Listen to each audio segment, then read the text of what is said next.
All right, 6:30, I'm going to call the meeting to order. We'll stand and say the Pledge of Allegiance.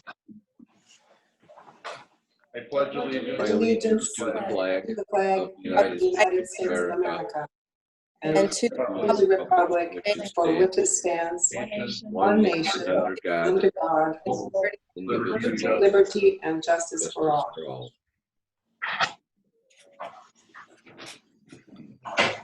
All right, I have a script I need to read.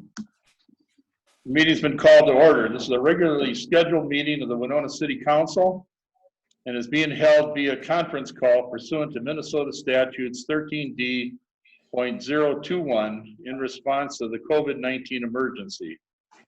Let me remind those who are on the conference call line, please mute your phones until you're asked to speak. Also, please identify yourself before you speak. As required by the statute, all votes will be conducted by roll call, so each member's vote on each issue can be identified and recorded. Also, if at any time a council member is not able to hear the discussion or one another, please interrupt me immediately to indicate so. Also, just a reminder to state your name before you speak so that you are easily identified. The public will be allowed to speak during the designated public hearings, but tonight we don't have any. And let's see, the public is not allowed to speak during other agenda items unless you have a request before the council and the mayor has given you permission to speak. And I don't believe we've had any special requests. With that, I'm going to make a few announcements. I have a few things to read. I have a proclamation I'd like to start out with. Whereas the city of Winona recognizes that as a community, we are all looking for ways to respond to the COVID-19 pandemic to slow the spread of the virus and to minimize loss of life and lessen other impacts on our citizens and businesses. And whereas the city of Winona recognizes that anyone of any race or national origin can become sick from COVID-19 and/or carry and transmit the disease, we ask that we all practice kindness at this time and not participate in discriminatory actions due to baseless fears. And whereas each of us has a personal responsibility to prevent the spread of misinformation, support all fellow community members, and to reject stigma, hate, and bias in all forms. And whereas there have been incidents of possible discrimination and racist remarks towards Asian Americans during this time of pandemic, and whereas hate and bias are not acceptable in our community, the City Council remains committed to our vision of welcoming the world and recognizing our diversity as a key strength for the city and our character. And whereas the City Council affirms that our community's success depends on making sure that all residents feel welcome and that all people, regardless of race, nationality, gender, disability, or religion, bring fresh perspectives, new ideas, business, and a valuable diversity of life. And whereas in these times of social distancing, residents have the ability and the obligation to report incidents of bias and hate to the Winona Human Rights Commission or the Minnesota Department of Human Rights without fear of retaliation. Now, therefore, I, Mayor Mark Peterson, hereby proclaim our ongoing support of embracing diversity and ensuring a welcoming environment for all of our community. Winona strongly stands against hate, bias, or violence based on race, nationality, gender, disability, or religion, and I urge all residents to come together and support their neighbors during this unprecedented time. As a community responding to the challenges brought by COVID-19, we are stronger together. And I also want to wish our congratulations and recognize the service of one individual who retired on May 29th. Keith Loth worked for the city for 29 years. He started in the street department in 1990 as a maintenance 1 worker. He was promoted to maintenance 2 in 1993 and maintenance 3 in 1999. In 2007, he decided he wanted to change and took a position on the tree crew, where he remained until retirement. Keith was known for his work ethic and many talents. He could always be counted on to solve problems and finish the job. He had great precision with a front end loader and typically plowed the additions of Gilmore Valley, Knott Valley, and Sunset, and streets running north and south from Junction to Huff. The city appreciates the service of Keith Loth, and we wish him a long, healthy, and happy retirement. Also would like to let the council and others know that I sent a letter to the governor just on May 29th at the request of some in the business community. And I'd like to quickly read this letter. Dear Governor Walz, I'm writing on behalf of myself and the Winona business community. The city of Winona and the Winona Area Chamber of Commerce have been working tirelessly to support businesses affected by the COVID-19 virus. As is the case throughout the state, our leisure and hospitality businesses have borne a terrible burden because of the need for them to close operations other than takeout to combat the spread of the virus. City staff has drafted an ordinance that will maximize the ability of restaurants and bars to use outdoor spaces. However, even with these new ordinances, the amount of seating available to our businesses will be negligible, especially because of the compactness of our historic downtown and neighborhood bars. As a community, we would encourage the state to change the guidance on indoor seating to allow for up to 50% of capacity as allowed by fire code. We believe that adding this indoor area to what we are able to allow on rights of way will help our restaurants and bars to operate with enough revenue to serve their minimum requirements.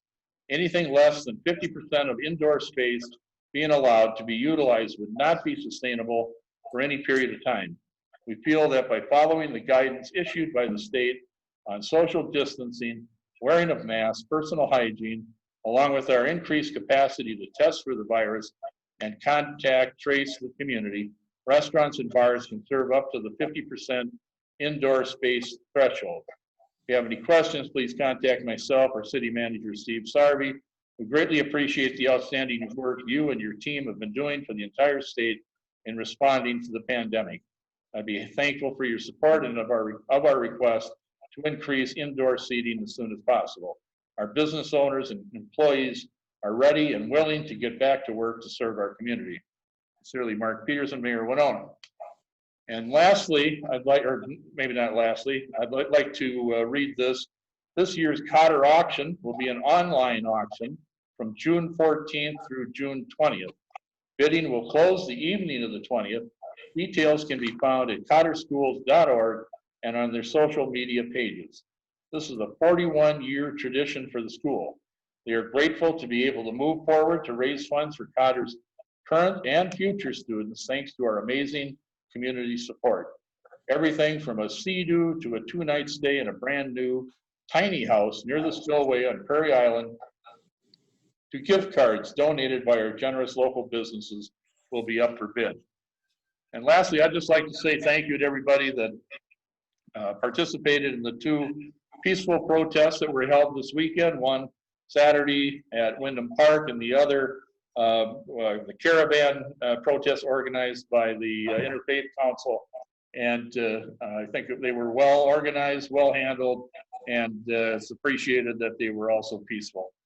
And with that, I'm going to ask the city manager if he has any comments he'd like to say. I do. Thank you, Your Honor.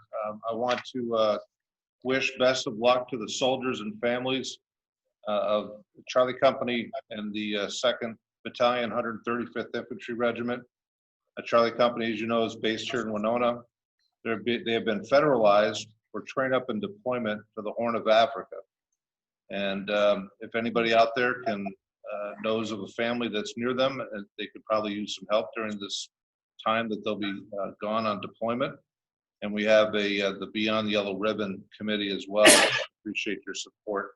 The information for the Beyond the Yellow Ribbon can be found on their website. I believe there's a link on the city website as well. And on a personal note, I want to thank my son who's deploying. He's a member of Alpha Company out of West St. Paul. They'll be missed. And with that, I'd like to turn over to Chad for a brief update on Park and Rec activities. Mayor and Council, Chad, your screen should appear in a minute. Just want to give a brief update on Park Rec and facilities. try and keep it brief since this is not an agenda item. But as many of you know, we have many different facilities. Each of those facilities has different guidelines for operation under COVID. And of course, each facility has its own unique guidelines as well. Tonight, when I go over each facility, I just want to keep in mind these, what I'm calling overarching themes based on our current status or possible reopening of our facilities. And one of those overarching themes is staffing. So when we're looking at these facilities on a reopen or what needs to be done with guidelines, we look at whether or not we need to increase staff. Do we still have enough hires available for the staffing needs that we may need to open a facility? And of course, the well-being of our staff. If we become ill, again, do we have enough staff? Other overarching theme as I go through this is large group management. So certainly the social distancing guidelines that are in place for each of the unique facilities. If we would open programming or facilities, we have to make sure that we are controlling those larger groups.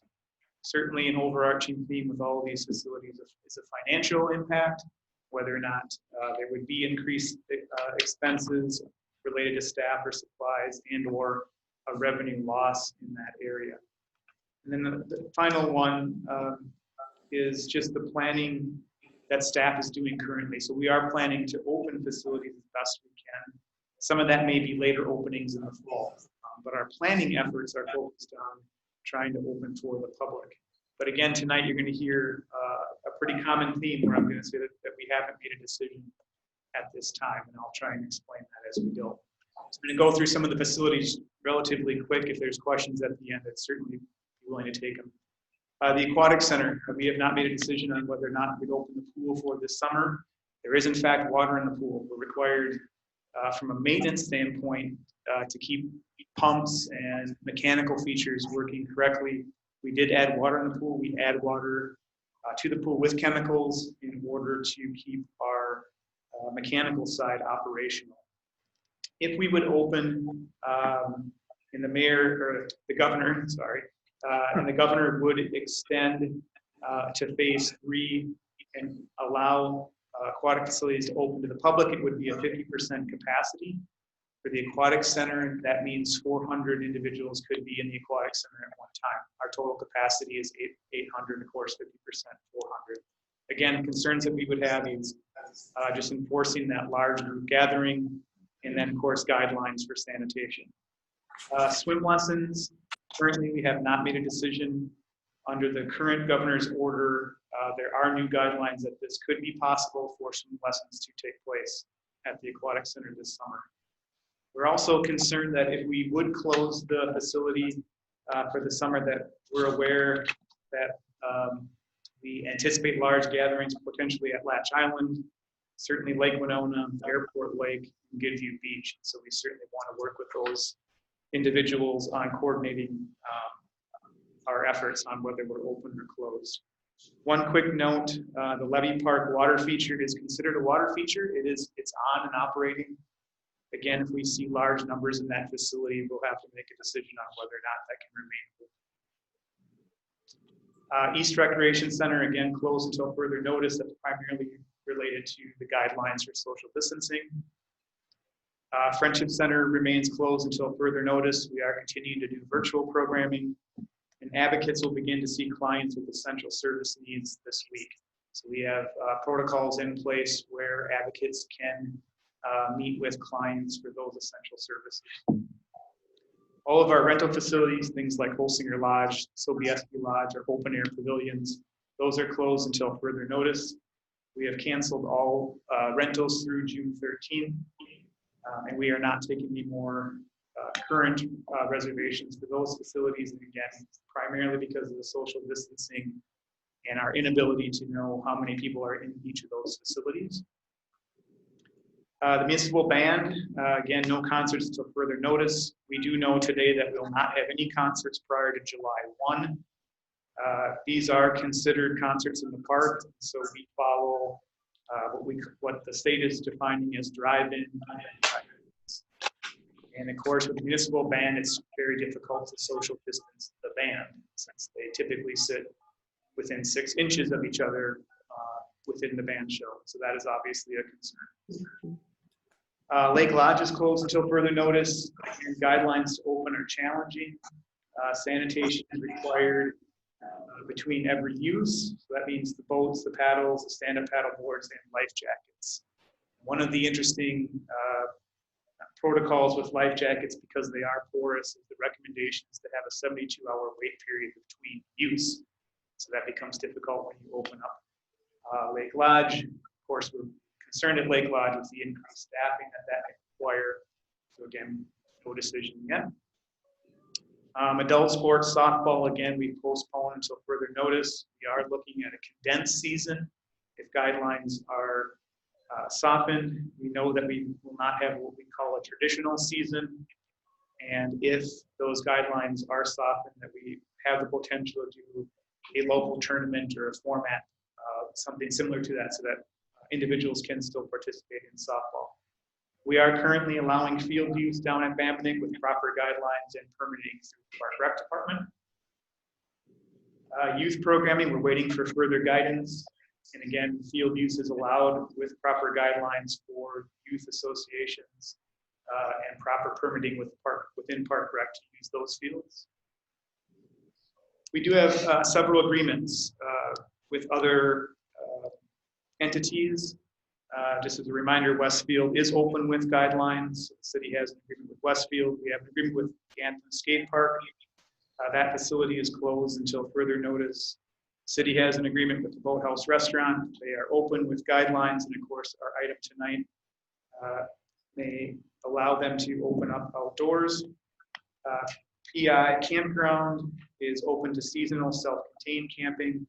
And again, we have an action item tonight regarding recreational short-term camping, which we're recommending be closed for the season. And then I'll just close with outdoor recreation parks and trails. Again, they remain open with social distancing guidelines, and we are seeing park use at an all-time high. So the parks are certainly being used by the community. Again, if there's any questions, I'd be happy to take them. Thank you, Chad. Any? Mark, I have a question, Michelle Alexander. Go ahead, Michelle. Chad, thank you so much for that, because I think I've relayed to you that one of the large questions I always get is what's going to happen this summer for families with kids in our facilities. And I think I shared with you that I'm kind of an all or nothing, so that the city isn't picking the winners and who gets to use which facilities and who doesn't. So I'm really glad you all are taking the time to put together a thoughtful plan. But I'm assuming if the governor makes any changes, you will update us again on what the city's thoughts might be on different facilities versus like rental or gathering space or whatever. Mayor and council, we do plan on updating the council as the guidelines change. And then more specifically, as it relates to the Aquatic Center, we would like to make a decision within the next 10 days to 2 weeks, like most likely in time for the next council meeting. But if the guidelines do change on a regular basis, and we can certainly keep you updated as those changes happen. I think it would be helpful, because I think the community is anxiously waiting, you know, when is it safe for me to take, or when is it recommended to go back to parks? When, you know, can I go to the library? I think the families especially are waiting to find out what's going to happen this summer. So I really appreciate it, Chad. Okay, anything else? Al here with a question. All right, Al. Thank you, Mayor. Chad, what's the status of Lake Winona fishing? I know that there was some weed killing chemicals applied to the West Lake recently. What about, you know, you say park use is at an all-time high. I assume the lake is pretty busy as well. What's the status of that? Mayor and council, yes, obviously Lake Park is where we're seeing the most activity. The fishing off the piers is very similar to the what I would call regular social distancing guidelines, where we'd like people to be 6 feet apart on those fishing piers. I'm not sure that that's always happening because of the high usage, but that's what the recommendation and signage the city's provided at those facilities. As far as the chemicals in West Lake, I believe that was done last week. And believe that John Howard has signage up at those facilities or around the West Lake or near that site where they did treat the West Lake. All right. Well, thank you, Chad. And anything else? I just want to add, Your Honor, for the council, these are very difficult decisions, and I appreciate Chad and his team, and also Luke and the COVID-19 response team to look as deeply as we can into what the governor's expectations are, what we're able to deliver. We're one of the few cities that didn't close its entire park system, didn't close playgrounds, but these are some really difficult choices that we have to make. We were asked early on, I think, to close basketball courts. We reached out to the public and they responded quite well, so we were able to keep them open. That kind of participation, I think, is going to lead us to keep more facilities open rather than close. But the pool especially is the one I think that really concerns us, because it's an equity issue of you're only allowed to have 200 people in at a time. How do you tell that 201st person they can't come in?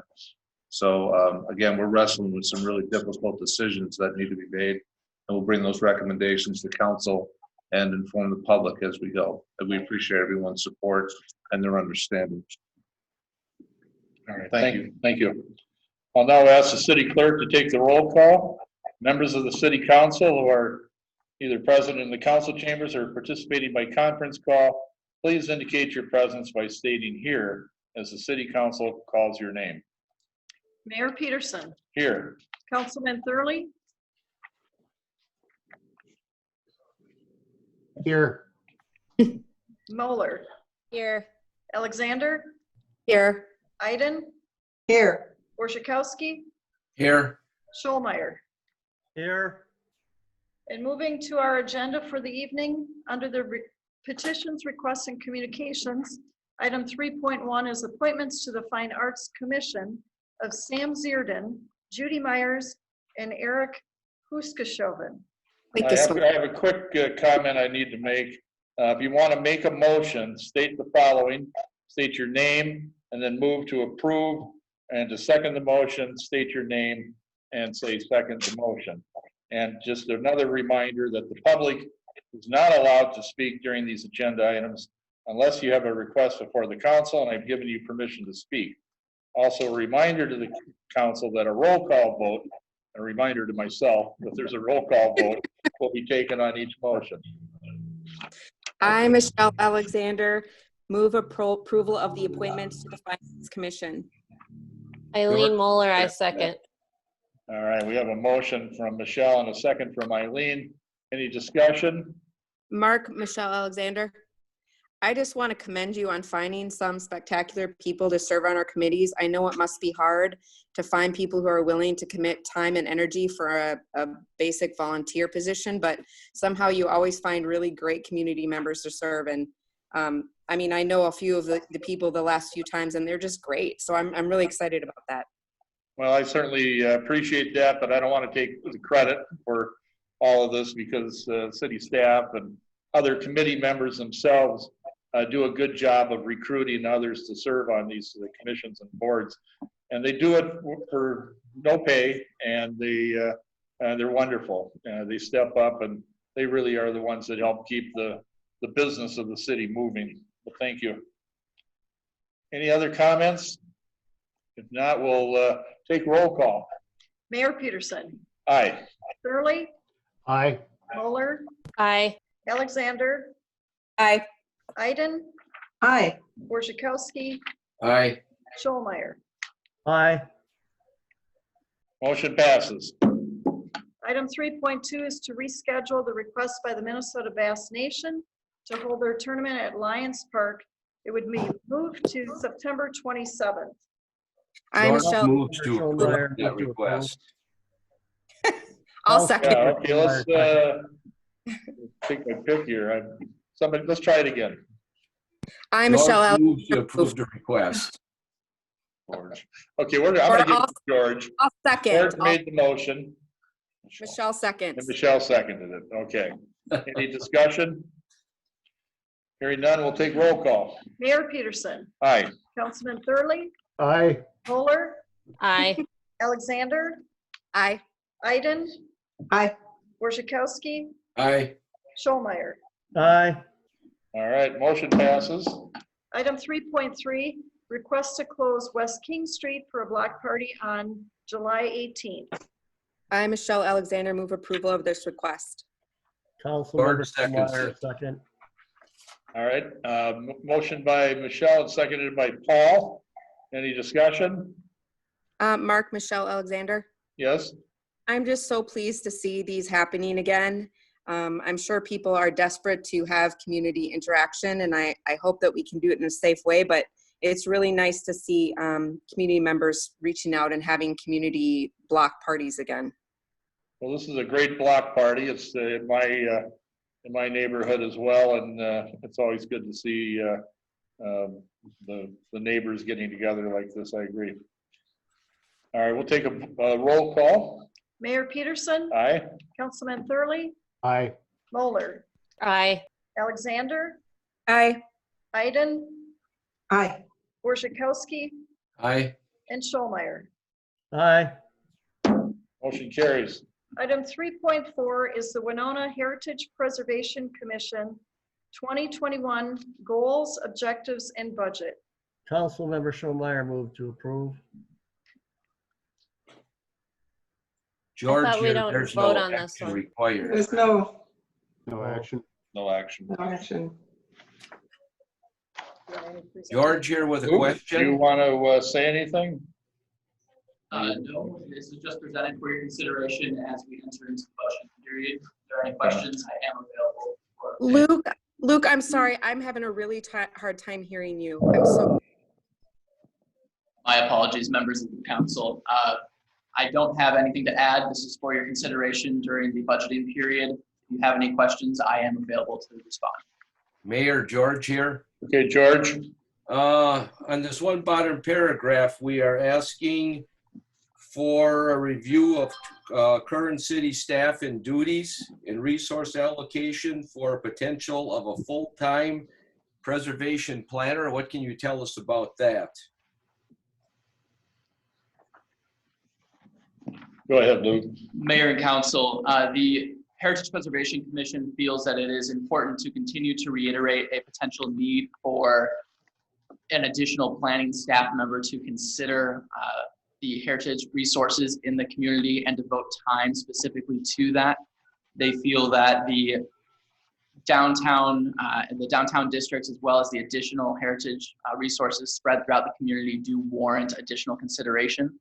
And so they felt it was important to add that as a consideration, even though it is not a specific budgetary request for the next year. Thank you. Any other questions for Luke? If not, we'll move on to the next item. Under unfinished business, item 4.1 is the Broadway Project Survey. We had about a 45-minute pre-council meeting to talk about this issue, and we still have our two consultants from the Federal Highway Administration and Stantec, I think, with us. And I'm wondering if there's any additional questions for them or motion the council would like to consider. Mayor? Yes? George here. Could Stantec or someone explain option number 2 a little more in depth? What that would all mean?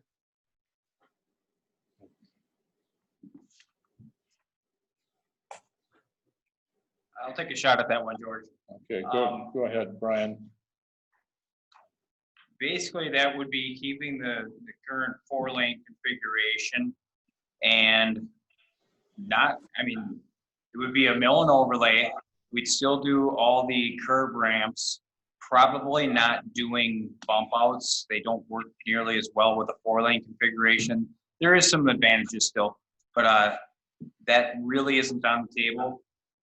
And like I say, striping it back to a 4-lane configuration, it'd look a lot like it is now, and possibly adding 3 RRFBs. That's the, as we call them in the past, the flashy things. When you put that many along a corridor, they can and probably will reduce the effectiveness of that, being that they'll be flashing a lot of the time when there is not a pedestrian in there, because these are timed for the pedestrian that has some disabilities at 3 feet per second. Generally, the regular moving public is well past that intersection, and the thing is still flashing. We should time them for the disabled. That's definitely not what I'm advocating against. But the fact is, there'll be a lot of time that there is not a pedestrian in that walkway, and people will start to get used to that. It's a sign overload type of scenario. So it could be added. It's a long corridor, but it wouldn't be recommended to add them close together. That would make sense, yes. Al here with a question for Brian. Okay, go ahead, Al.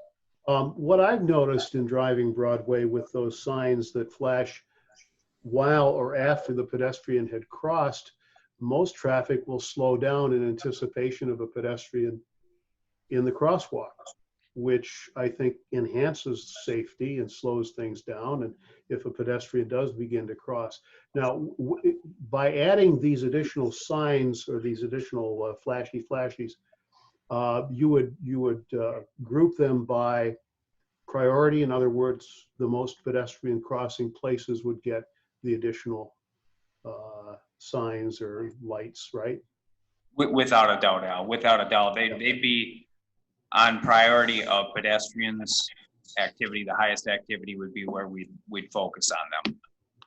What's the cost of installing one of those, Brian? If we go with the solar ones, which we have had trouble on Maine, we definitely have to look into it. They're approximately $11,000 to $12,000 for the physical unit. We've been installing them ourselves, but that only puts them on one side. If we're to put them on both sides of the intersection, then that cost would obviously double. Okay, thank you. Al, I'm sorry, did you have more questions? No, I did not. Okay. Councilmember Schollmeyer. Okay, Paul, go ahead. This would be Brian. Brian, if we were to do item number 2, and I realize some of the public can't see this unless they have the agenda in front of them, but basically keep the same and the way it is, and then have to mill and overlay, add safety features as outlined. How much would that cost the taxpayers? And then if we compare that to the 4 to 3 lane conversion, how much would item number 1 cost the taxpayers? I'm assuming you're talking about the local Winona taxpayer. Correct. Correct, okay.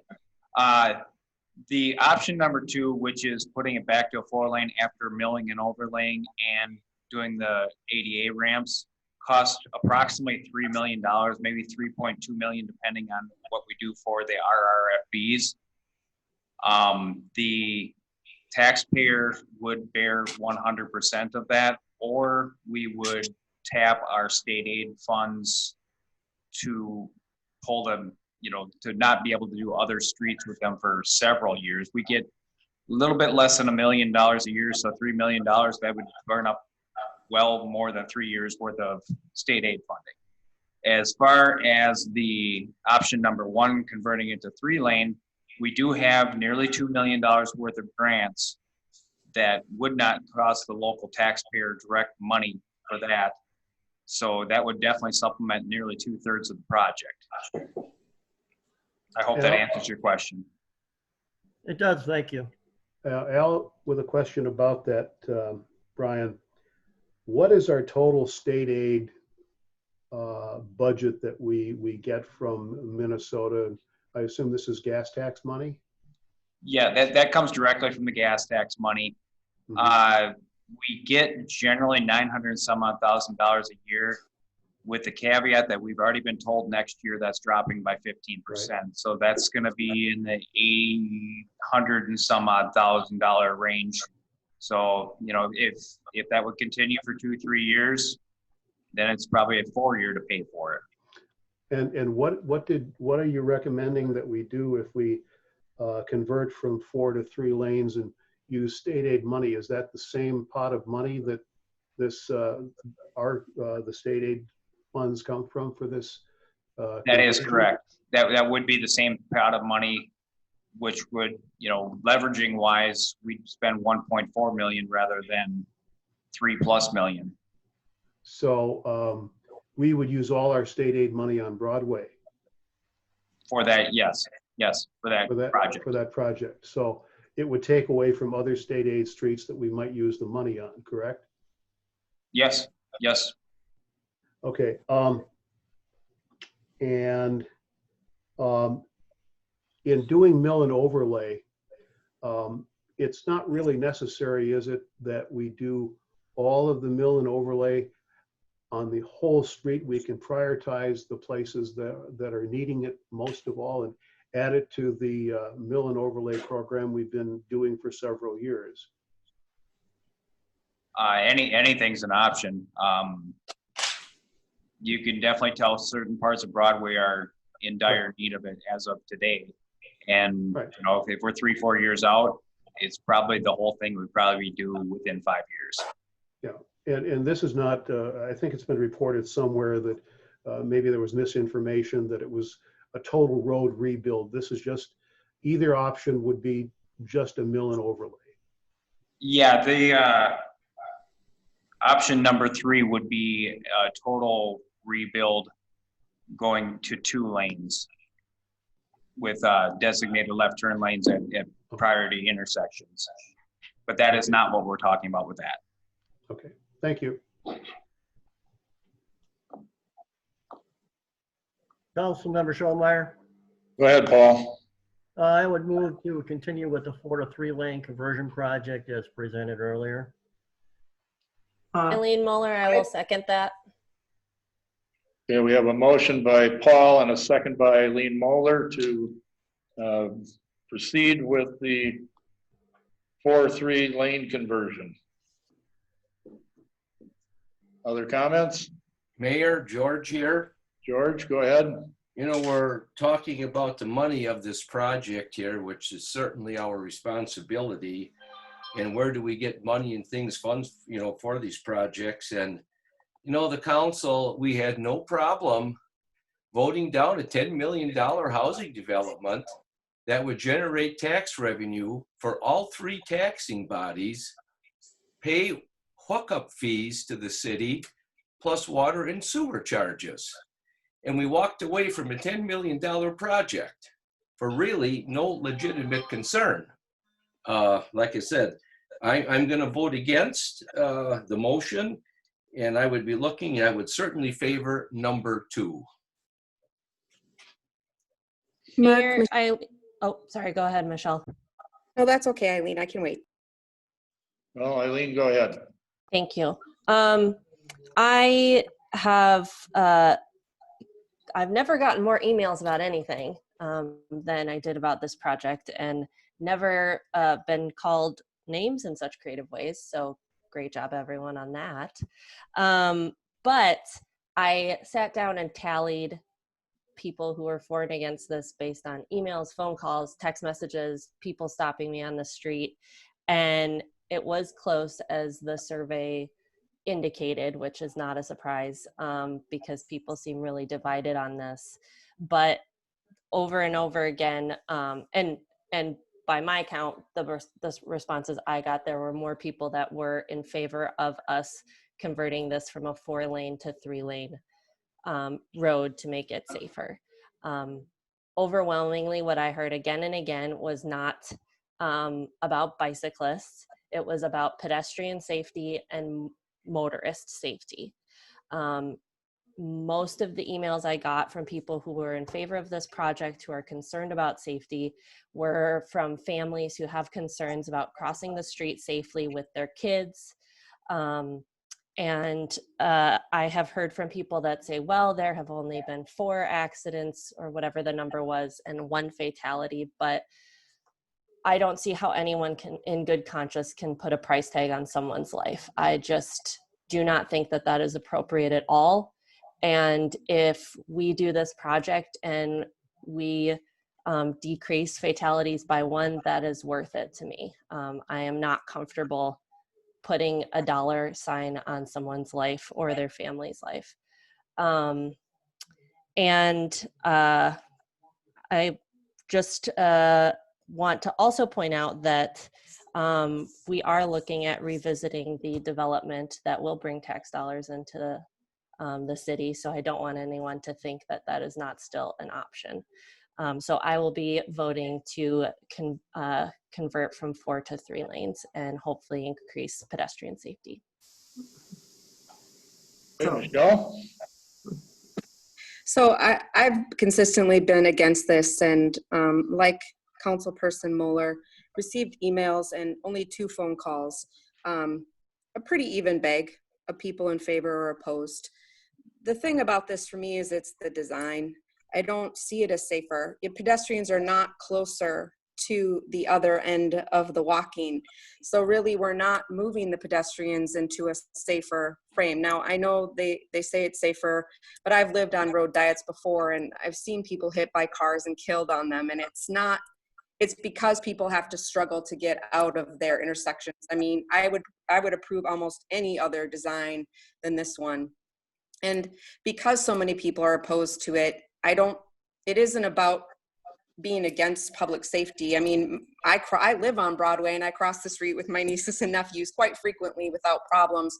I mean, a school has called me and said they don't want the diet right there at St. Martin's. The members of that church love the flashy lights, and their students cross that several times a day without issue.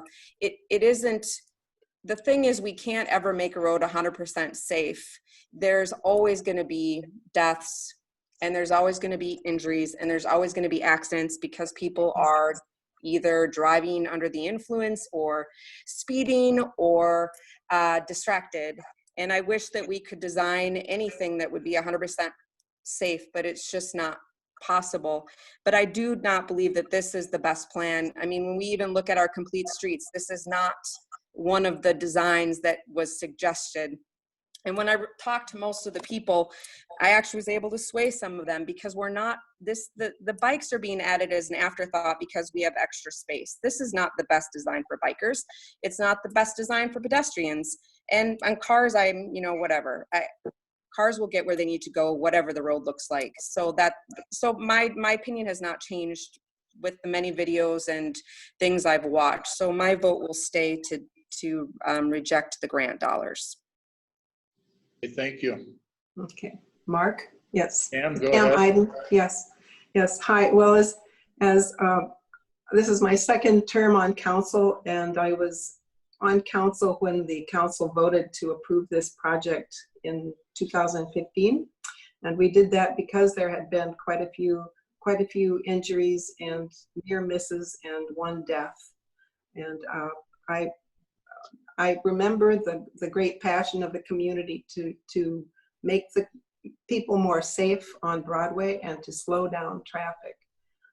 Things have changed since then. It's 5 years later. The university doesn't have as many students as they did at that time, although the population may be coming back in 5 years or so. However, we still have people going way too fast on Broadway, and apparently from listening to the engineers and the traffic engineers, they do that because it's wide open and they can drive without having to pay so much attention to what's around them. And that's exactly why I'd like to have us turn this into a two lane plus the central turn lane kind of road, because it's shown the engineering of the road affects people, and we slow down, and that's exactly what needs to happen. Most of the people that I talk to in the 3rd Ward, which is in the center of the city, are in favor of this because it will ease their passage across Broadway. So it will connect the city. In my mind, it'll connect the city, the lake with the river, and the arts community with the students, and it will be much more safe and easy to traverse for all. So I'm in favor of going ahead with this project. I'm so glad we got the grant. I'm glad we have the chance. And if we don't, if it doesn't work or we don't like it, we can revert to the same plan we have now. Thank you. Thank you, Al, Pam. with some Al, go ahead. observation. I just wanted to follow up, Pam, on what you said about reverting, and I would ask our city engineer to answer the question I asked early on in this discussion about whether we receive the federal highway dollars if at some point we could simply restripe the road again. And you had said no, because it's federal dollars and we can't. No, that's incorrect. And Will spoke to that earlier, that he's never seen it, but it can be done. We would not be, he said there'd have to be some scientific backing, some statistics and studies, which we're required to study this thing for 3 years by the AID grant. So we'll have the numbers. Mm-hmm. So it can be reverted if the numbers don't back it. But the difficulty would be in that we just can't arbitrarily as a council decide, well, okay, it's worked for maybe a year or so, but we'd rather go back to the 4-lane configuration. No, I think that you could, as a council, make that decision. If after the 3 years of data, if the data is not supporting it, that would be a council's decision to say, this is not working. We will revert back to 4-lane. Yeah. Well, I will reiterate what I've said since 2015, that I will not support the road diet. It'll cause congestion, it'll cause headaches and general malaise for many who use this main arterial.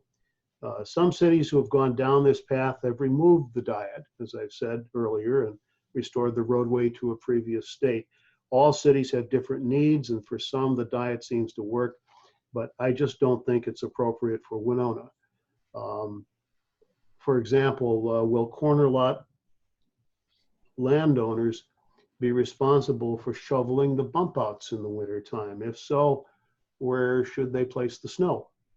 How will, as George, I think, has said earlier, how will the snow plowing work around the bump outs? And one thing about Broadway, because it's this east-west road through the city, at some points during the wintertime, generally, the rising sun is in the eyes of any driver that drives the road diet or 4-lane or not. They can't see into this rising sun.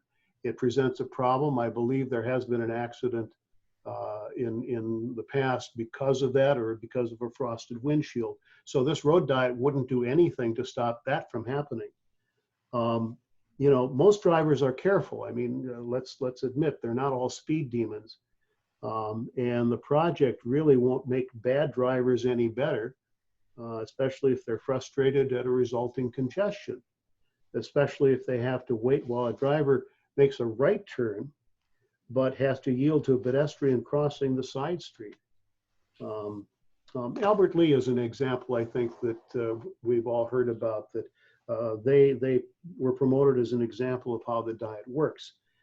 This is a roadway through their downtown.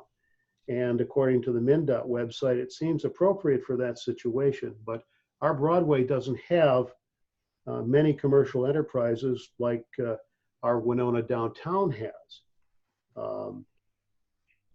They had more crashes than Winona in Albert Lee. And one report said bike lanes weren't used that much after they put them in. This is from the Albert Lee Tribune from January of 2018. And most First Ward residents that have contacted me are not in favor of the road diet. They've said it's a solution in search of a problem. And that 7th Street, when you talk about bicycles, 7th Street is a designated bike route, not Broadway. And they also state that there are not that many cyclists in Winona. It's a minority of people that use our roads. And quite frankly, if you want to get down to it, who pays for our roads? It's the drivers that do through their gas tax, as we talked about earlier. Now, I would support, as I said earlier, the additional pedestrian crossing flashing lights at more critical intersections, as well as investigating if brighter street lighting would be an improvement for pedestrians. We could also restripe 7th Street, which I think we should do anyway, so that bicyclists and drivers are alerted to the use of that road instead of Broadway as a bike route. So for all of those reasons, and I appreciate the discussion we had earlier from Stantec and the Federal Highway Administration, that was very valuable, good information. Also appreciate all the folks that contacted me about this, and I still will vote against this motion. Thank you. Well, thank you, Al. We certainly heard a lot of conversation about this subject. All of us have received tons of email and phone calls from the community. It's obvious the community is divided on this issue as the council is as well. I think the greatest responsibility the mayor and the city council members have is to provide safety for the citizens. We asked our staff several years ago to try to find a way to make Broadway safer. They came up with a plan. They found the money to do the project, and now we're faced with making a final decision on this project. I voted for it before, and I'm going to vote for it again. I think that this is going to be an improvement to Broadway. I think it'll slow traffic down.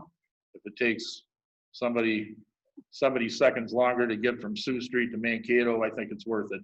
I think this is, I could care less about the bicycle routes, to be honest. I think it's an enhancement, that's a benefit, but it's not about bicycles for me. It's about pedestrian safety. And I think that we've had far too many accidents. We were given a list from the fire chief. There have been 45 pedestrian and bicycle accidents on Broadway in the past 20 years. That's 45 too many. And if we can do anything, we can do something to cut that number down. If we can save somebody's life by doing this, it's the science is there that says that this project makes sense based on the numbers of people that are driving along Broadway. I don't for a second believe that anybody's going to be that inconvenienced by this, or the traffic's going to move on 5th or 7th in order to move traffic from one end to the other. I think it's a solution to a problem, and I'm going to vote for it. I don't know if there's other comments ahead of the vote, but if there are, go ahead and speak up. Mayor, George here. All right, George. Yeah, as I say, Broadway and 5th Street are the only two streets we have that go as far east as you possibly can go, and it will take you far west as possibly as you can go. It's Broadway for certain is our main thoroughfare to get from east to west. Also, I was in high school when they put the 3rd Street Plaza in, and how wonderful of a deal that was. And then 15 years later, 20 years later, at a cost of $1 million+ it was removed. Thank you. Anybody else before we vote? All right, we're going to proceed to vote by roll call. Mayor Peterson. Aye. Councilman Thurley. Nay. Moeller. Aye. Alexander. Nay. Iden. Aye. Wojciechowski. Nay. Schollmeyer. Aye. Motion carries. Item 4.2 is the presentation of the Winona Downtown Strategic Plan.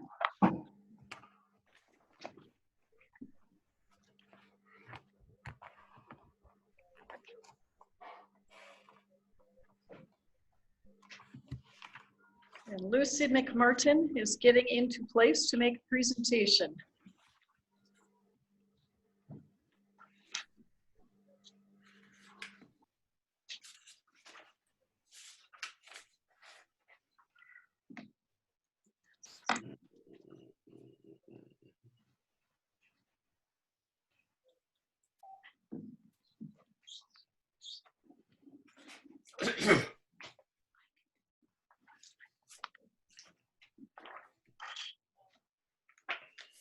Thank you, Mayor and members of council. Tonight before you is the Downtown Strategic Plan. This has been in the works for over a year, and it has involved extensive public engagement. The city council has provided input on this plan. There was an open house or a final draft for review in January. And then we were all ready to present it to council at our first meeting in April, which was the first Zoom meeting we had. And we thought that we should improve our skills on Zoom before presenting this to council. So I want to talk a little bit about the purpose for this plan. Like the comprehensive parks plan and like the arts and culture plan, this plan can also be part of the comprehensive plan update that we will be looking at next year. And having the background in this information will help with that effort. And what this plan does is really gives us a roadmap and a foundation to measure initiatives and to consider them. In the study, which I'm not going to go through each page of, but the public engagement process is mentioned on page 21. And again, we followed that with over 300 initial surveys. I have a few highlights and summaries that I'll share with you about that survey. One of the first questions asked was, what do people do for fun downtown? Why are you going downtown? And as you can see, most answered restaurants, followed by festivals, followed by retail shops. So again, we had a really good response on this with ISG and with also Winona Main Street promoting this on their website. We also asked them what type of business do they frequent in downtown, and restaurants were again one of them that were mentioned, followed by groceries and specialty retail. And the final slide of my summary is related to parking, where people were asked when you went downtown for fun or to visit a business, how far away did you park from your destination? 0 to 1 blocks was just over 20%, and 1 to 2 blocks was over 50%. So if you add those up, over 70% parked within 2 blocks of their destination. So I just want to highlight the layout of the plan, which begins with visions, principles, and goals.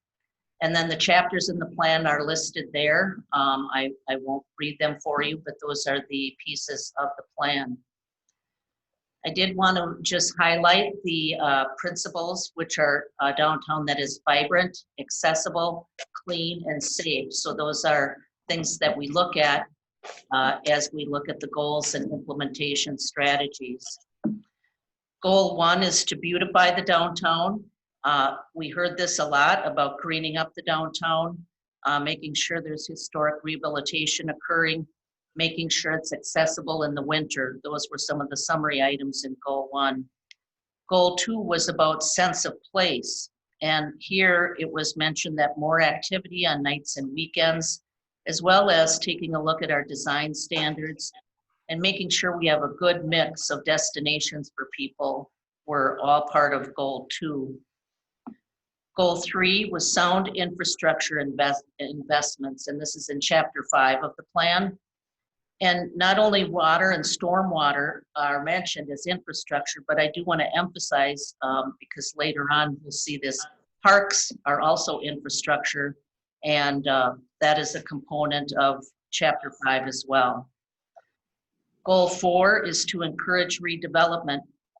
As you know, our downtown is a dense area. We have many mixed-use buildings. There are a lot of things happening in our downtown already through Opportunity Winona, and we'd like that to continue to encourage redevelopment in our downtown. Goal 5 talks about the best use of our parking resources, not only outlining the location and availability of parking, but making it safer and making it circulate so that it can be used more efficiently than it is. And as downtown grows, we'll have to consider the parking and check to see if more is needed. Goal 6 is to make sure downtown is safe and secure. Emergency preparedness for our downtown area is part of Goal 6. making sure it's safe, and making sure it's accessible. And goal 7 is about implementation and funding. Now, while this isn't a budget listing amounts and projects that must be funded, it does suggest projects and priorities. Within the plan, you'll also see a section on evaluation criteria, and I just want to highlight these are questions we would ask as implementation strategies are brought forth. So to run through a quick example, let's say that Big Muddy Brew and Q was brand new from Main Street and they were looking at implementing it. We would want to look at, does it bring more people downtown? Is it financially feasible? Is it sustainable? Does it serve an unmet need? And are there people like Winona Main Street willing to lead that effort? And is it supportive of our principles? And again, our principles are vibrant, accessible, clean, and safe. And I would think that we would find that that event would meet the evaluation criteria. So that's just an example of how we might use that down the road. As a final piece of the downtown strategic plan, we listed short-term goals and long-term goals, and we sought input from Port Authority, city planning, and residents to rate the goals. And they are rated here in the order of importance. And there were, this was on our website, and Main Street pushed this out as well. Increasing green space and beautification was the #1 short-term goal, closely followed by activity during nights and weekends. And then you can see the continued list about restoration, parking, and opportunity Winona. I did a quick graph just to show you how closely aligned the responses were. The top 3 were all very close. The long-term goals included infrastructure investments, including public restrooms, partnerships to increase 3rd Street beautification efforts and public art space, and then thirdly, to complete Levy Park and the Mississippi River Trail. I want to mention, and then improving parking accessibility and long-term parking resolution. The top 3, though, were extremely closely aligned, as you can see by this graph, just within points of one another. And we used a weighted scale to come up with the results of the survey. So I just, in finishing, wanted to acknowledge the City Council, the Planning Commission, the Port Authority, ISG, and city staff. In particular, we had heavy involvement from Parks, the City Engineering Department, City Manager, Community Development, including Nick, Luke, Myron, and Carlos. Everybody helped extensively on the plan, and I'm here to answer any questions that you may have. This is presented for your consideration, and if you so choose, there's a resolution to adopt the plan. Well, thank you, Lucy. Oh, I'm sorry. No, go ahead, Michelle. Okay, I, Michelle Alexander, would make a motion to approve the attached resolution to adopt the Winona Downtown Strategic Plan. Eileen Muller, I second it. Second that. Well, I saw Eileen's light up, so I think she must have got in there first. So a motion by Michelle and a second by Eileen. Any further discussion? Yes, Mark, Michelle Alexander. Go ahead. Lucy, just for clarification, this is just a planning document. We're not actually necessarily saying we don't want that type of retail business, or only some people would like that festival event. This is just meant to be like an overarching kind of guideline to how we behave in the downtown, correct? Yes, Mayor and Council, that's correct. This is a very high-level view and doesn't get into great detail about types of retail, etc. Okay, other questions? Councilmember Schulmeyer. Go ahead, Paul. Lucy, thanks. It's a really nice document. I think you said this. I just want to make sure for my own clarification. Will this be added as its own chapter in our comp plan, or will this be part of another section in the upcoming comp plan review?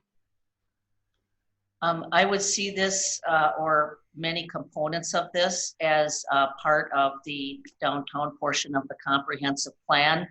I do think that we will need additional work to help supplement this. You know, the information can become dated quickly. So it isn't as though we wouldn't have a committee on downtown, for example, under the comp plan, but this would be a guide and much of this could be incorporated into that chapter. Thank you. Mayor Eileen Mueller. Go ahead, Eileen. I just want to thank the staff for and ISG for the public input that went into putting this document together. I attended several sessions where once upon a time we were all able to gather in a room and talk about things. And those were formatted really well. They were facilitated really well. I know in the past I've been very critical of the ways in which we gather public input, and I think this is a good step in the right direction as far as really being really thorough and making sure we're getting as many people to have the opportunity to give their thoughts as possible. So thank you to Lucy and the staff for making sure that was done well. Okay, thank you. Pam, go ahead. I wanted to just ask a question of Lucy. I was surprised not to see here anything about the development of at the end of Main Street and where the actual development plans, the ideas for what we want downtown, where does that fit in this plan? Hotels, lodging and residential areas. I didn't find where that was in the plan. Yes, Mayor and Council, we do have some maps at the end of the study that talk about different areas for potential development, including sites such as 60 Main Street. I believe the next section of Levy Park is also mentioned as part of this plan. So I know those two projects are listed within the plan, if not individually in the writing by the reference to the map. Okay, thank you. I'll check it out again. Thank you. Any other comments? All right, we'll proceed to vote by roll call. Mayor Peterson, Aye. Councilman Thurley, Aye. Moeller, Aye. Alexander, Aye. Iden, Aye. Borzakowski, Aye. and Schollmeyer. Aye. Motion carries. Item 4.3 is to award the contract for asphaltic materials to Henry G. Miggs LLC. George moves to approve the attached resolution. Michelle. Schollmeyer, second.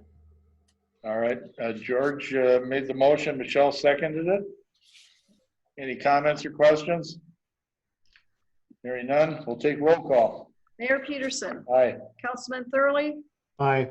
Moeller, Aye. Alexander, Aye. Iden, Aye. Borzakowski, Aye. Schollmeyer. Aye. Motion carried. Item 4.4 is to award the contract for plant mix bituminous materials to Dunn Blacktop. George moves to approve the attached resolution. Michelle. Al seconds. Yep. I'm going to give that one to Al. George made the motion, Al seconded it. And any questions? I just have an observation, Mayor, if I might. Go This is ahead, Al. Between these two contracts, one contract was above the estimate, the other one was below the contracted or the estimate and by the staff. And actually, we ended up being $2,708.80 under the total estimates that were presented by staff. So one was higher, one was lower. We came out ahead. Where we want to be. Yes. Planned it that way, right? Right. Mayor George here. Yes, George? Yes, it's kind of good to get those when you only have one vendor. All right, we're going to proceed to roll call. Mayor Peterson, Aye. Councilman Thurley, Aye. Moeller, Aye.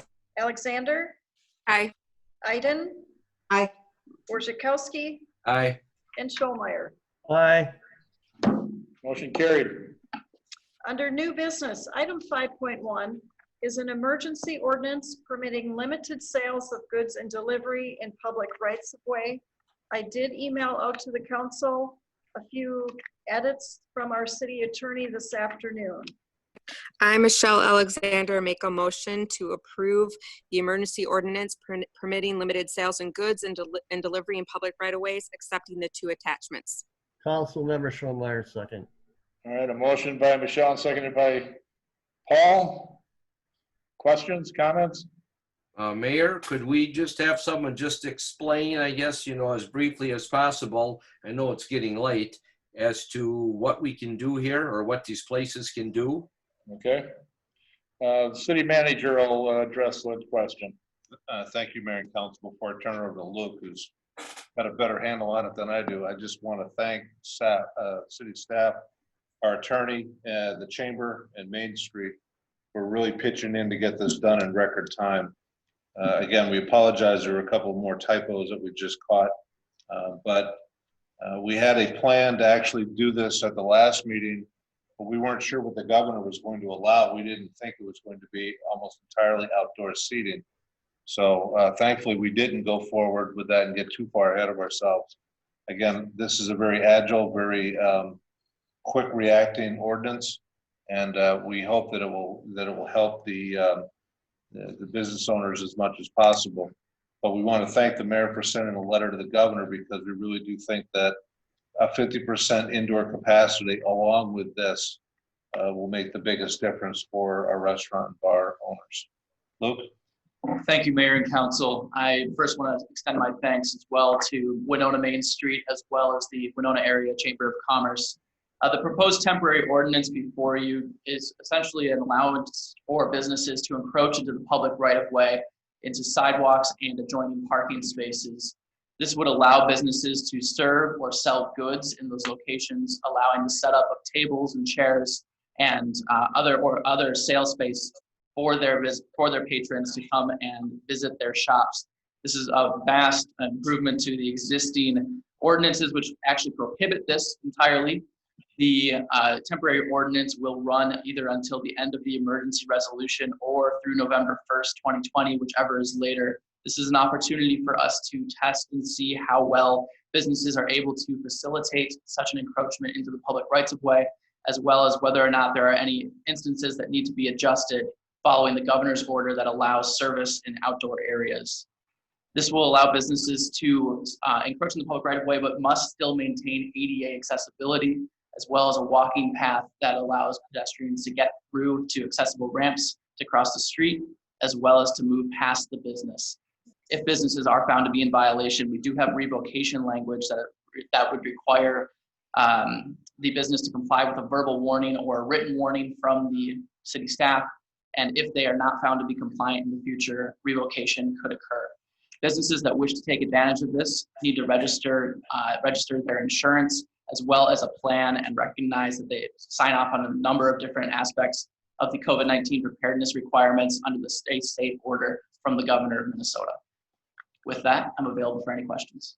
Luke, maybe you could also just explain a bit more about, instead of coming to the council for every action, we're really trying to drive this down to a staff level. And again, that's something that we're asking the council to allow the staff to be able to manage this. Because if we have to wait every 2 weeks before we bring something back to you on a permit application, that desperate times will be lost for the business owners. Correct. Mayor Alexander, can I ask a question? Go ahead, Michelle. So Luke and Steve, whoever, is this just for 3rd Street, or is this any business in the city that may need to encroach on the right of way to allow for them to operate their business beyond what they currently are allowed? Or is this only for restaurants and bars?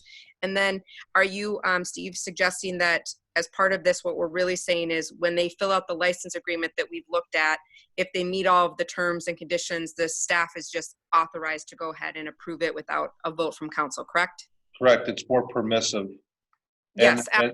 And then there's also provision where if staff says it's not, that it won't work, that they could then come back to the council and override the staff's decision. Okay, perfect. That's great with me, but I'm just curious about the other part of that, Luke or Steve or whoever's the best person to answer. And it's not just for downtown, if that was your question. That's part of it, or just 3rd Street. It's any business that thinks that they can benefit from this and has the space to do it can apply for the license and then move forward with what's allowed under that license agreement with the permission of the city staff. That's correct. Thank you. Eileen Muller, I have a question. Go ahead, Eileen. Does this change the insurance requirements for the businesses as far as liability? I know a lot of times that's been really prohibitive for small businesses because in the past we've had a really high requirement for liability insurance for businesses, and a lot of them can't afford it. I believe we drove the liability down as low as we felt we could. When Chris Hood, I think, wasn't too happy with the number that we landed on, so I figure that's probably the right number. Great, thank you. But again, we do need to protect the taxpayer, so there does have to be, you know, a limit set and followed. Councilmember Schoenmeyer. Go ahead, Paul. Yeah, I think this is a great idea. I'm glad that we are looking at all those potential businesses throughout the community. I think it's really important. One of the concerns I have is, and I believe that our businesses will follow through with this, but we're potentially bringing a lot more trash out onto our streets. And I want to make sure that we're encouraging business owners to clean up after their businesses fall down for the evening, so that we can try to meet some of those goals that the downtown strategic plan is meeting for a cleaner downtown. That's all. There is a provision in here, Councilmember Schoenmeyer, under item N, any business using right of way pursuant to this ordinance responsible for providing waste receptacles and ensuring the area is litter free at all times during such use. Thank you. Mayor George here. Go ahead, George. First of all, thanks for that letter you sent to the governor. I mean, all these restaurants and the pubs and the small pubs and the 501c3s that benefit from these places, I mean, they're all hurting. This is definitely a good move forward. Now, like with Eileen, Pam, and myself, in our wards, we have, you know, most of the pubs. Now, how will these people be notified that they can do this? And then they have to register with the city, is what I heard.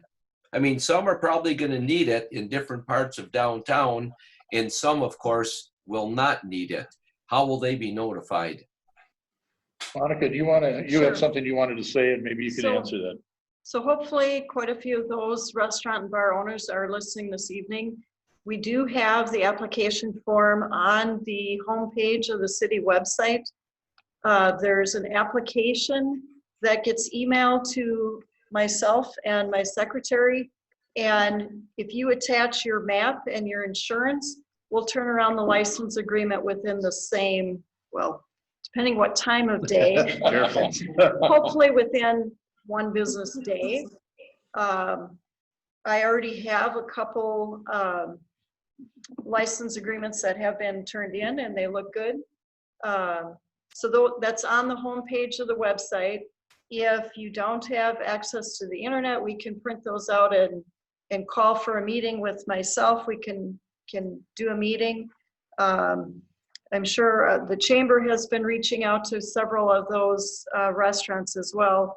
So we won't be mailing anything out because we want to do things quicker, but it is available on the website right now. Or they can call you, correct? Correct. Thank you. Al with a question? Go ahead, Al. Thank you. Some of the bars sell pull tabs, things like that. Is that something that would be allowed under this provision? Mayor and council, yes, they still need to meet their state requirements as to having a separate booth for the charitable gambling. And they will need to remove all that. Obviously, at the end of the day, it all has to go back into their indoor facility. Along with all of the other stuff that they put out on the sidewalk. Right. Because there's a time limit on when they can be out there. Right. Thank you. Any other comments or questions? Mayor, one more question. All right, go ahead, George. People that are outdoors, and are they able to access the building inside if they need to? Mayor and council, yes, we did confirm they will be, the patrons are able to use the facilities inside the bar or restaurant. And they can have, I believe, up to 5 patrons come into the bar or restaurant to order and pick up their food or beverages, but they have to maintain the social distance. So if you have a large enough bar, you could have up to 5 people in the bar. Thank you. Anything else before we vote? Oh, I would just, Pam would like a clarification on that point. I would like to know if the indoor restrooms are available to customers as well. Yes, they are. Yeah, that's what I meant by facilities. Okay, okay. The clerk was trying to be nice. In fact, we want them to use the indoor facilities. Yes, good. I started my question out to be nice. All right. I think we're ready to vote. We'll vote by roll call. I wasn't. I'm getting the hang of this, you know. You do. Peterson, Aye. Councilman Thurley, Aye. Moeller, Aye. Alexander, Aye. Iden, Aye. Borzakowski, Aye. and Schollmeyer. Aye. Motion carries. Item 5.2 is a street closure request for the downtown street market. And this would be on 3rd Street, a portion of Walnut and a portion of Lafayette Street. It would be Fridays from 4 to 10 p.m., June 5th through October 30th. I, Michelle Alexander, move approval of that request for the downtown street market. I, Pam Iden, second that motion. All right, motion by Michelle, and seconded by Pam. Any questions? Comments? Al with a question. Go ahead, Al. Would this procedure also be subject to the terms and conditions that we just passed for allowing some sidewalk usage? How does that work? Yes. The answer is yes. Okay. Councilmember Schollmeyer. Go ahead, Paul. Will businesses be allowed to erect tents or canopies to protect their consumables? Mayor and council, yes, they will. They just can't leave them there. They have to be removed. Okay, other questions? Eileen Muller, I have a question. Okay, Eileen, go ahead. I saw on this plan, They're muted. Oh, you're muted. oh, sorry. There we go. I believe I read that during the time that this market would be open, that the bus stop downtown would be inaccessible and it would have to be moved. Is that correct? Correct. Correct. Okay. I just want to make sure that there's really good signage ahead of the event and that and maybe on the buses too, so that the bus riders know. I know that a lot of the folks that use the bus are really dependent on the bus. And so I don't want them to be left stranded or anything, especially when a lot of the folks that need to use it are especially vulnerable. So just if we could be really, really diligent about signage and notifying people that that's going to be moved. Okay. Anything else? Mayor, Go Michelle. ahead. Go ahead, Michelle. I think Ben is online with us. And Ben, is there anything you want to say? Have you reached out to all the businesses that are going to participate on 3rd Street or 2nd Street or the side streets there? And do we think we're going to have some heavy participation? I think we talked about this the other day, and it's a little bit like the days of old when we used to have crazy days downtown. I think that's kind of the theme you're going for. But does it sound like maybe there's some anxiousness amongst the businesses to participate, to get back out and open their businesses again? Yeah, most of them that I talked to were in favor of an event like this and would take advantage of it. Specifically, Blooming Grounds, Mia, Nosh, Acoustic is going to look into it, even though the Lafayette is a northbound, so it's across the street from where their building is located. But they all that I talked to were in support of it and look forward to seeing how it goes and taking advantage of it. Well, I thank you for working. This is Christy Ransom from the chamber. Can I have permission to speak about businesses downtown, Mayor Peterson? Go ahead, Christy. I would love to answer a little bit of that, Michelle. I've talked to some of the retail businesses, and they are also in support of this as a way to drive traffic downtown. And we know that with businesses and outdoor seating and minimal amount of seating available, our hope is that they will, if they have to wait, they'll maybe shop some of the stores downtown while they're waiting to be seated for their meals or what have you. So every business that I've talked to is in support. I'm just really pleased you guys are finding a way to help our businesses. I think all the council and you are probably most aware of how stressful this has been for our small businesses, from retail to gyms to bars. And it's a very creative way to try to help them keep their businesses going without violating our governor's orders. Okay, anything else? Mayor George here. Okay, go ahead, George. I didn't think anyone's old enough outside of Al and myself to remember crazy days. George, I'm not that young.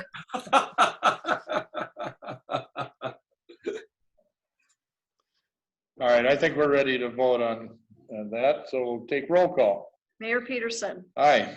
Councilman Thurley, Aye.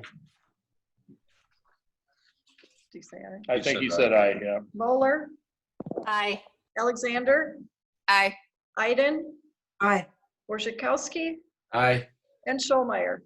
Aye. Carries. Item 5.3 is the approval of the Winona Airport CARES Act grant. I, Al Thurley, make approval of that motion, or yes, the attached resolution too. Pam By Iden. Alan. Was there a second? Pam Iden, yes. Okay, Pam seconded. Any discussion? Hearing none, we'll go to roll call. Mayor Peterson, Aye. Thurley, Aye. Moeller, Aye. Alexander, Aye. Iden, Aye. Worzikowski, Aye. Schollmeyer. Aye. Carries. Item 5.4 is the Prairie Island Campground 2020 recreational camping closure. I, Michelle Alexander, make a motion to close the recreational short-term camping for the 2020 season. George will second that. All right, a motion by Michelle and seconded by George. Discussion? Councilman Schollmeyer. Chad's gonna, you want to speak first, Paul, before Chad? No, let's hear what Chad has to say. Okay, Chad, go ahead. Mayor and Council, recommendation before you tonight is to obviously close recreational camping or short-term camping at Prairie Island Campground. As city manager mentioned, beginning of our meeting and certainly over our facilities for the summer, PI Campground is one of those facilities that is open for seasonal campers and self-contained campers, but we are finding it challenging to open the recreational and short-term camping to some of the guidelines that have been set forth by the governor's order, MDH, CDC. And so this is why we are bringing this recommendation forward to you tonight. Also in that process,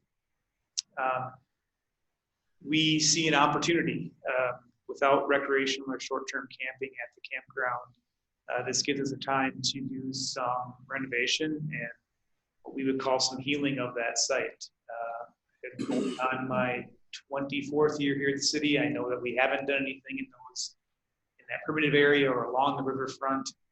And so it probably is going on 30 years before that site has had, in a sense, a time to heal or have some restoration work. And the cycle of the campground continues. Tonight, we don't have the full financial impact of the closure of the recreational camping or the restoration work that needs to happen. We would like to bring that forward to council at a subsequent council meeting to give you more of an idea of what we have in store. Just leave it there. And with that, Mayor, if I could ask your permission, Front Porch Management, the operators of the campground on the Zoom tonight, Ann Conway and Jamie Shell are here. If we could, with your permission, turn it over for a brief comment from them. Absolutely. Go ahead, Jamie and Ann. Hello, Mayor and Council. Good evening. Thanks for hearing what we have to say tonight. We know that there's a lot of hard decisions being made at this time and in this meeting, for that matter. But I think the best way for us, we feel, to summarize our thoughts that have gone, all the thoughts that have gone into this, is we've got a letter that we've proposed, put together, that we would be sharing with the folks who already have reservations for this season, and just kind of general information about how and why we've arrived at, this. So if you don't mind, I'm just going to read that letter to you here quickly. So start. Thank you for considering Prairie Island Campground as a destination for your camping and outdoor recreation experiences. 2020 has been a wrought year with so much uncertainty, unrest, and overall disruption in our lives and communities. We hope you are all staying safe and well amidst the current crises. On May 21st, 2020, the state of Minnesota set forth COVID-19 guidelines to open developed campgrounds to recreational camping. We believe that these guidelines are thoughtful and necessary for keeping staff and guests safe in public spaces. As we looked at the guidelines for reopening, how they would impact our visitors' experiences, and our projected loss of revenue, we considered the following. There's some bullet points here. Greatly reduced site rental capacity due to spacing requirements. We're thinking just in the electric end alone, that would cut us in half by 50% of what we could present. If we are open in primitive camping, we can't unless we have bathrooms and facilities open.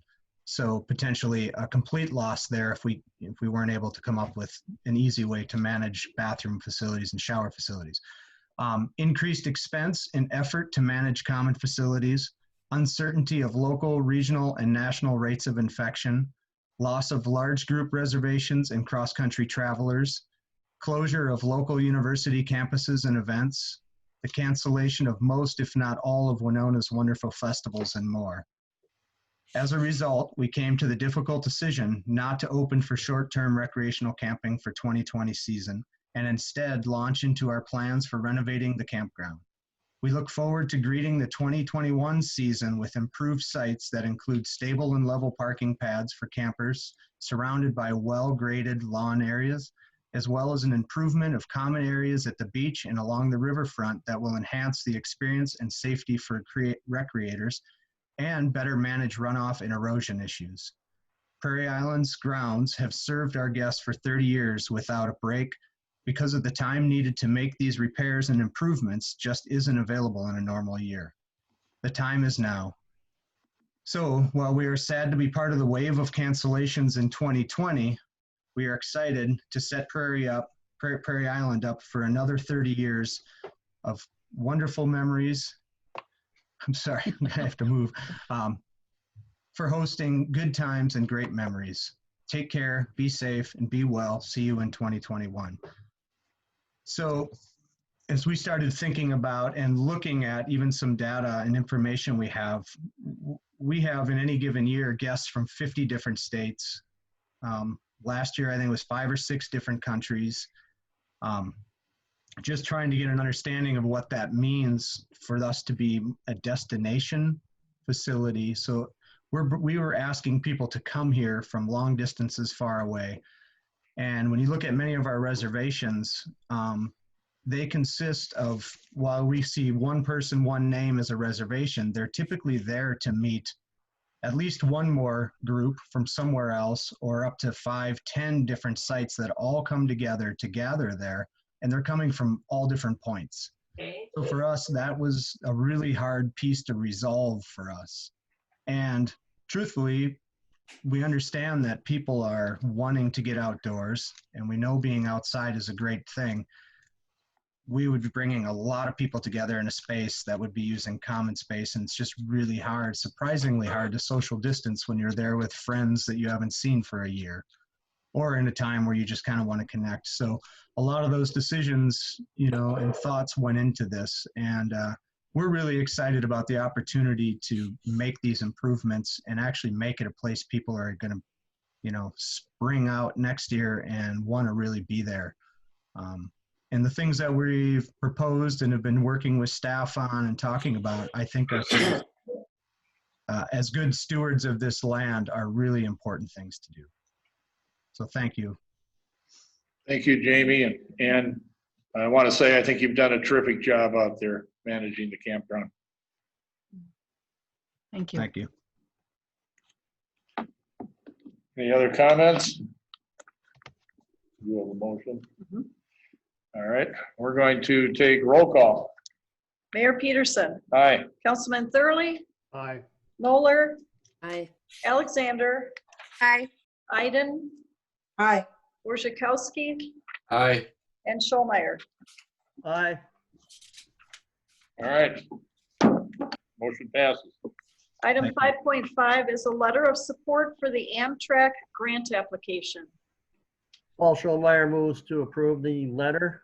Michelle, And White, the second. All right, a motion by Paul and seconded by Michelle. Paul, do you want to say anything further about this? Sure, and I appreciate the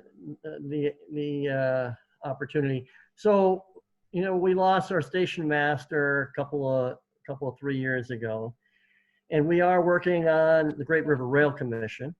That is working on trying to get a second train here into the river corridor. And one of the things that, in that vein, I know and have noticed that some station masters have been reappointed you know, throughout different parts of the country, and there are grants for that. Now, this grant isn't specifically for that. This grant actually would aid the likelihood of the second train happening. But therein, if we happen to get that second train, there's a strong possibility, because of the stops and the number of passengers coming through, we can get our station master back. So this is just another opportunity, another effort to you know, let Amtrak and the United States Department of Transportation know that Winona is on the map. We want our station master back. We want a second train. That's it. Okay, thank you. Any other comments? Mark, Go Michelle, ahead, Michelle.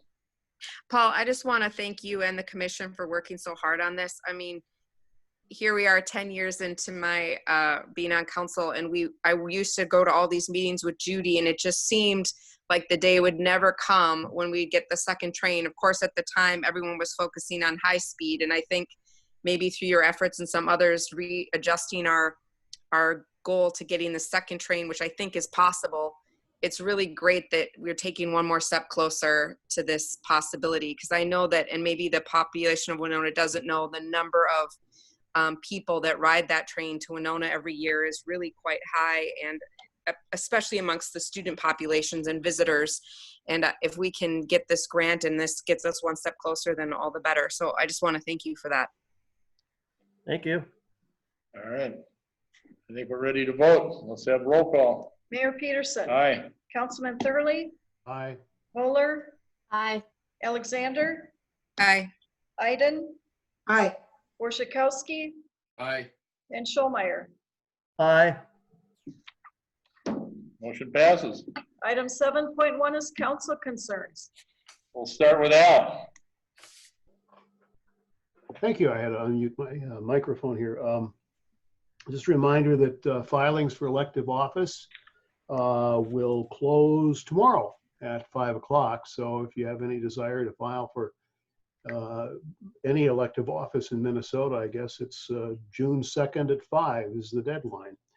I would like to congratulate all the Winona Senior High School graduates. They're going to have a program coming up later this week, I guess. We gave them approval for a street blockage for that. Sincere sympathy to the family of Bob Hudacek, who passed away recently. Bob was a businessman in Winona.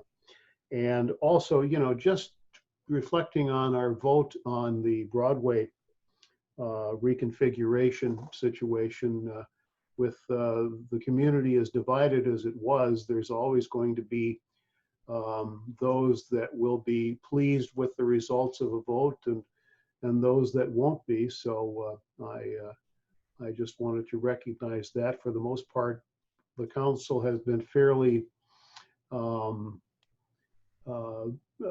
in agreement with most of the items that come up before us, and I think this is one of the most narrow votes and discussions that we've had in the last several years. So just saying I'm disappointed in the vote, but I'm sure there are those that are happy with that vote. Thank you, Mayor. Okay, thank you. Next, we'll go to Eileen. Thank you. Just wanted to echo the congratulations to our graduates. I know this has been a really tough year for a lot of young people and students, and it's got to be hard to miss that important milestone, but you graduated nonetheless, so congratulations to all of those students.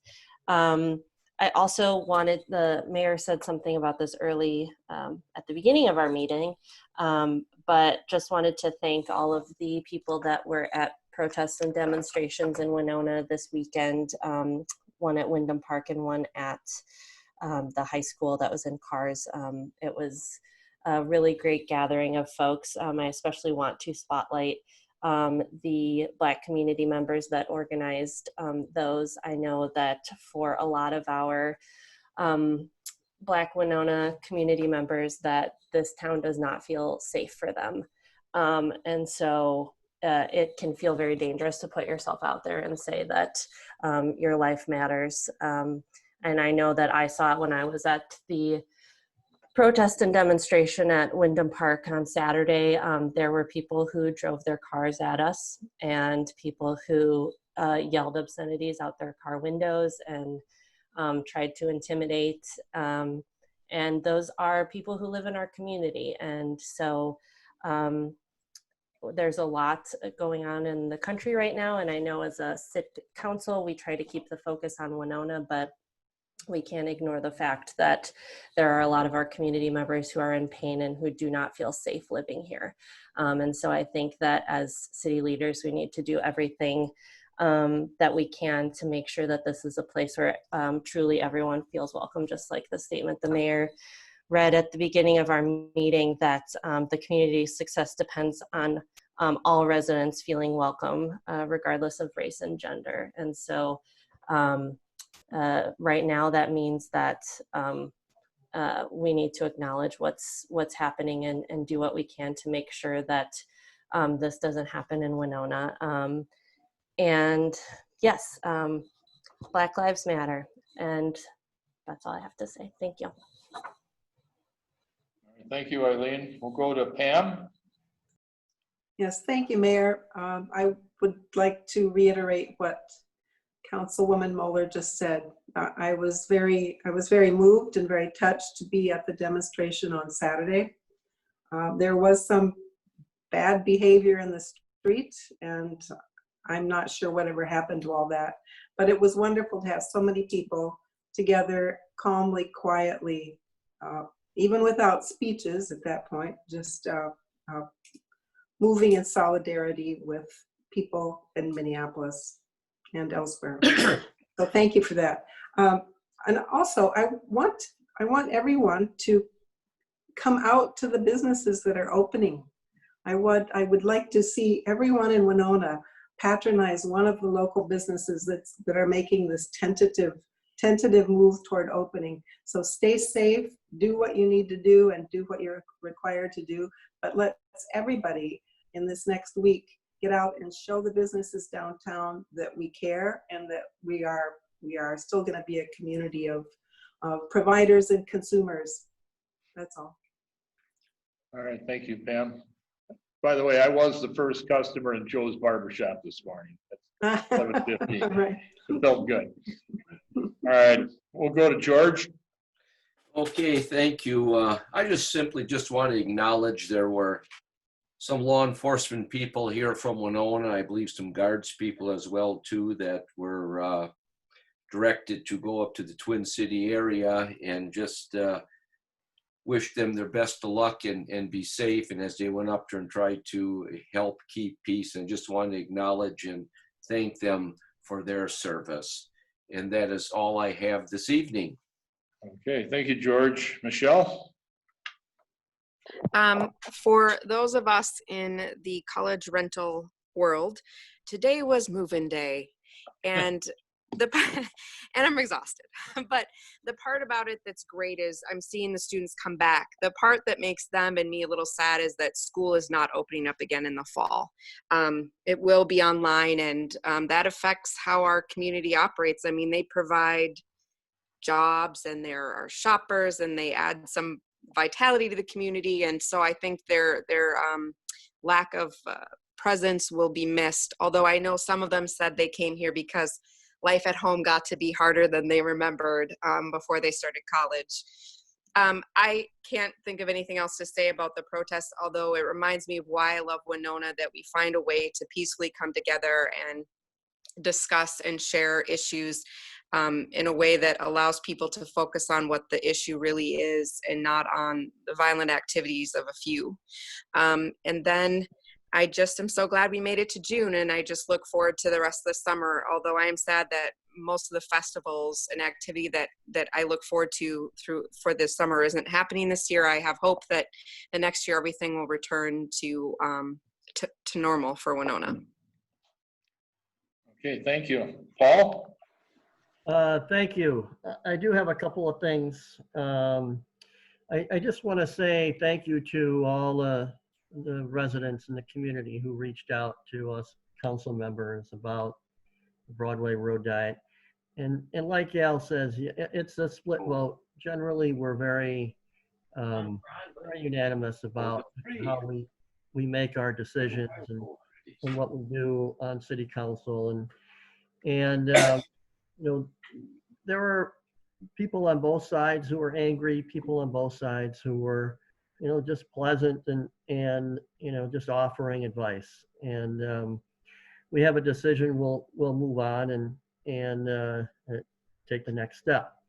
On a different note, you know, it's just been a real emotional week for many of us. And on top of that, about a week between this meeting and the last meeting, you know, there's this number that sticks in my head that just kind of blows my mind away, and that's 100,000 and 100,000 deaths because of this pandemic. And I really think we need to, you know, kind of take some stock into what's happening here in the world and in our country, and remember that those were lives. They're not just numbers. I know I said in a previous council meeting that, you know, I used to watch the news during the Vietnam era, and they had all these numbers, and it seems like we're reliving this again.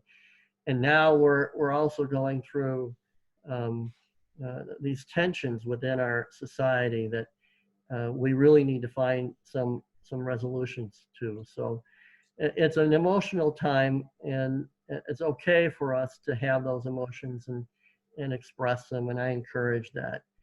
Finally, I know I kind of got in a little late, but I am filing for re-election to at large. I want people to know that we'll be moving to the 2nd precinct, But based on the recommendation from the Secretary of State's office that we were told to file using our current address. So if there's any questions about legality there, I filed using my current address, and we will be moving but staying within the 4th Ward. George, just so you know. Thank you. All right, thank you, Paul. Thank you. Next item. Next is a consent agenda. There are 3 items. Approval of the minutes from May 18th. The final adoption of an ordinance for handicap parking in parking lot number 2, and a claim against the city by Steve Priggy. I'll thoroughly move to approve the consent agenda. I I second. All right, motion by Al, seconded by Michelle. Any discussion?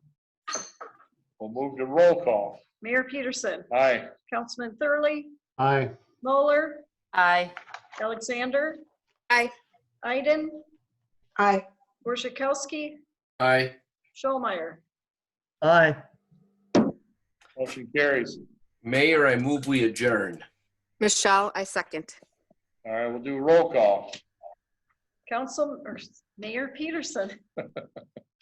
Aye. Councilman Thurley. Aye. Moeller. Aye.